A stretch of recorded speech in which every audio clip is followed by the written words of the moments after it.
ဒီနေရာမှာဒီလိုတစ်ခါလဲ select ပေးလို့လည်းရတယ်နှစ်ခုစလုံး select ပေးတာဒါပေမဲ့တချို့အချိန်တွေမှာအဲ့လိုမျိုး select တာသိပ်ပြီးသုံးလို့မရအောင်အဲ့ကြောင့်ဒီလိုမျိုးလုပ်ရအောင်ဆိုဘယ်လိုပဲဖြစ်ဖြစ်တစ်ခု select ပေးလိုက်မယ်ပင်ဒီမှာအဲ့ select လုပ်ပြီးသွားလို့ရှိရင်အဲ့ဒီတစ်ခုပေါ်မှာဒီလို select လုပ်ပြီးသွားပြီဆိုလို့ရှိရင်ဒီပေါ်မှာပဲဖြစ်ကျွန်တော်က right click ထောက်လိုက်ရတယ်ပြီးရင်ဒီမှာ group လို့နှိပ်လိုက်အဲ့နှစ်ခုကအတွဲလိုက်ကလေးဖြစ်သွားကဲ၍အဲ့နှစ်ခုကို group လုပ်မထားလို့ရှိရင်ဒီမှာဆွဲတစ်ခုတည်းလျှောက်သွားတယ်ပထမဦးဆုံးအဲ့လိုမျိုးမလို့ခြင်းလို့ဒီနှစ်ခုကိုအရင်ဆုံး group လုပ်တယ်ထိုနည်း၎င်းမယ်အောက်ကနှစ်ခုကိုလည်းထပ်ပြီး group လုပ်မယ်ဒီကိုလည်းထပ်ပြီး group လုပ်မယ်ဒီမှာထပ်ပြီး group လုပ်မယ်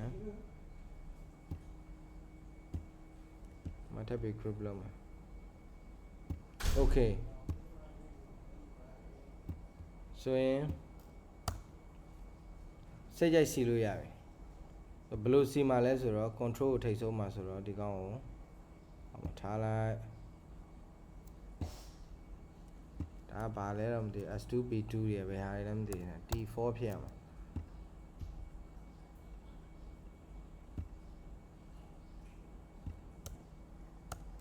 T3 ဖြစ်ရမှာ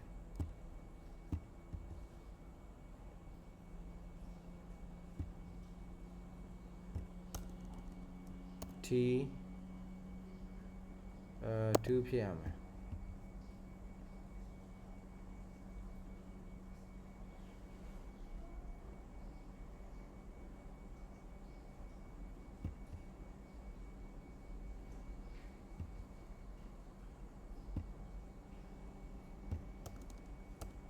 T1 ဖြစ်ရမှာ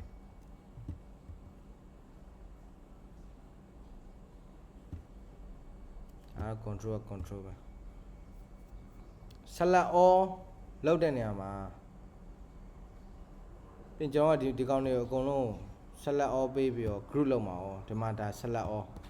ဒါ traditional နည်းနဲ့ဒါ select all ပေးတာအဲ့လိုမဟုတ်ဘဲနဲ့ကျွန်တော်က control A နဲ့လည်း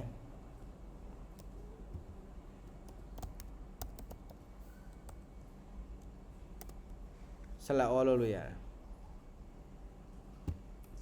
control နဲ့ A နဲ့နှိပ်လိုက်အကောင် select all ဖြစ်သွားပြီအဲ့ select all လုပ်ပြီးသွားလို့ရှိလို့ရှင်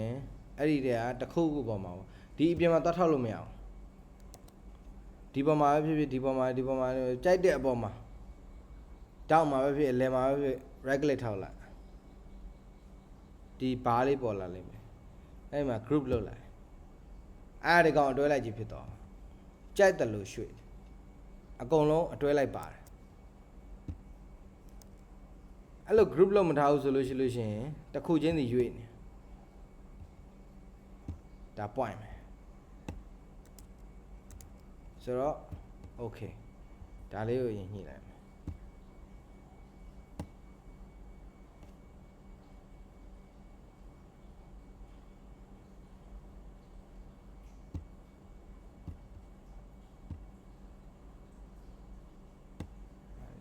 စင်တာထား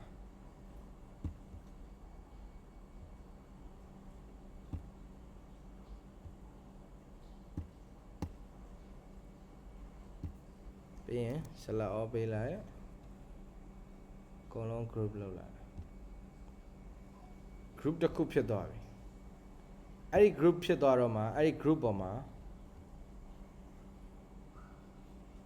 အဲ့ဒီ group ထဲမှာအဲ့ဒီ group ပေါ်ရင်ထောက်လိုက်ပြီးရင်ဒီပေါ်မှာဖြစ်ဖြစ်ထောက်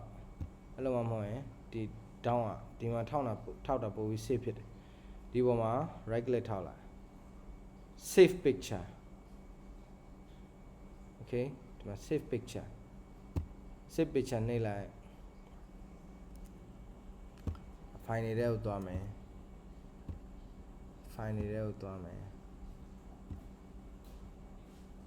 okay ဒီမှာ folder image ထားတဲ့ folder တက် okay image folder တက်ရရင်ဒီမှာ select as type အညာအဲ့ဒီမှာအဲ့ window ပေါ်မှာဘယ်လိုပေါ်လဲတော့မသိဘူးကျွန်တော်ဒီမှာတော့ဒီလိုရှိတယ်ဆိုတော့ဒီမှာ JPEG နေလိုက်ပြီးရင်ဒါပါလဲထားပါတော့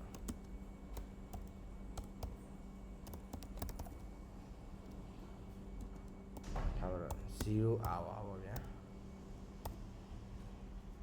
ပြီးရင် save done okay ပြီးလို့ရှိရင်အဲ့ဒီ file ကိုဘယ်မှာသွားရှာမလဲ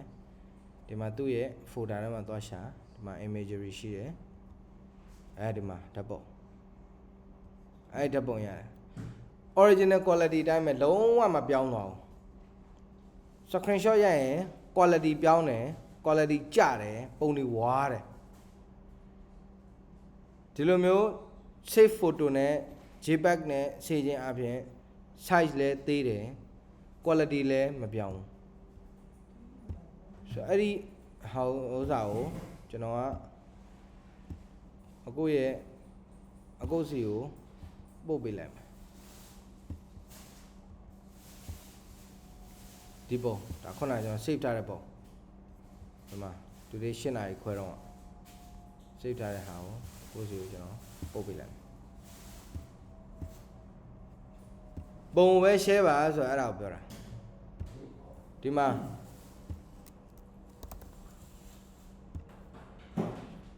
အကိုဥစားကနေ share ခြင်းရင်လဲ WhatsApp ကနေ share ခြင်းရင်လဲကျွန်တော်ကဟုတ်ပါ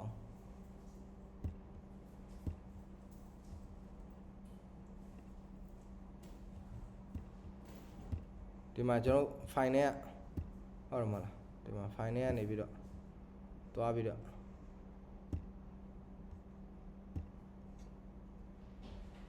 file နဲ့ကနေသွားရှာပြီးတော့ okay ဒီမှာအကောင်ပို့လို့ရတယ်သို့မဟုတ်နောက်တနည်းဒီမှာဒါ window နှစ်ခုခွဲတဲ့ဟာအဲကျွန်တော်ဒီဘက်ကို window တစ်ခုထားလိုက်ပြီးတော့ဟိုဘက်က file ကိုဘယ်ရော24021ပဲအောင်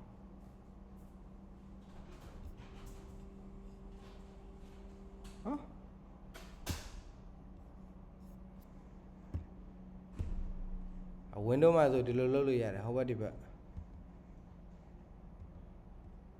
ပြီးတော့မှဒီဘက်ထဲအကောင်ဒီဘက်ကိုဒုံးဆိုပြီးတော့အဲ့မှာပို့လို့ရတယ်ပြောချင်တာအဲ့ဒါ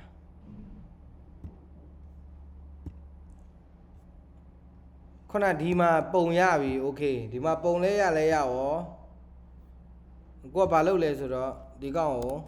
ကို screenshot ရိုက်လိုက်ကောကျွန်တော်လည်းအရင် screenshot ရိုက်တယ် screenshot ရိုက်တာဘာဖြစ်လဲဆိုတော့မကောင်းလားဆိုကောင်းပါတယ်ချို့အချိန်တွေမှာကောင်းတယ်ဒါ screenshot ရိုက်ခြင်းအပြင် file size အားကြီးတယ်တခါလေကြာလို့ရှိရင် photo quality လည်းကြာတယ် file size တာကြီးတာ photo quality ကြာတယ် photo quality ကဒီလောက်မကောင်းအဲ့ဒီအတွက်ကြောင့်မလို့ဒီနည်းကိုသုံးခိုင်းတာလွယ်တယ်ဓာတ်ပုံတွေကိုဇာလိုထဲကနေယူမယ်ကွန်ပျူတာထဲမှာ save မယ်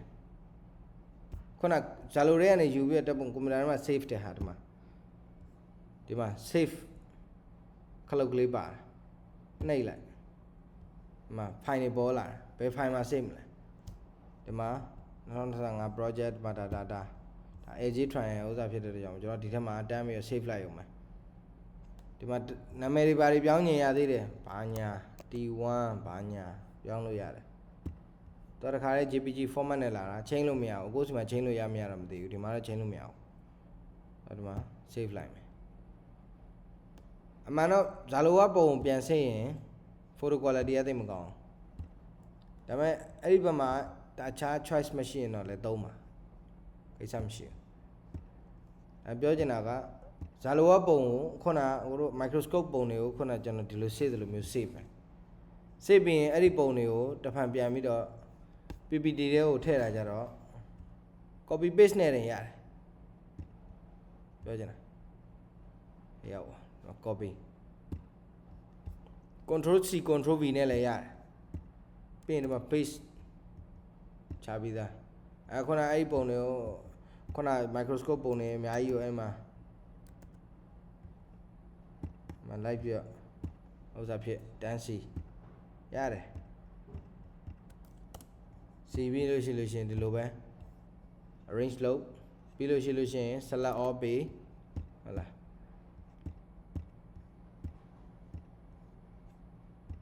ပြီးရင် select all ပေး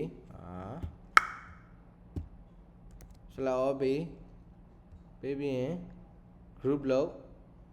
ဒါပဲ group လုပ်ပြီးလို့ရှိရင်ဒီမှာ save picture ကိုနှိပ် folder ယူပြီးရင် JPEG ဒီမှာ JPEG ပြောင်းပြီးရင်ဒီမှာ name ဘာညာ name change ပြီးရင် save ရပြီ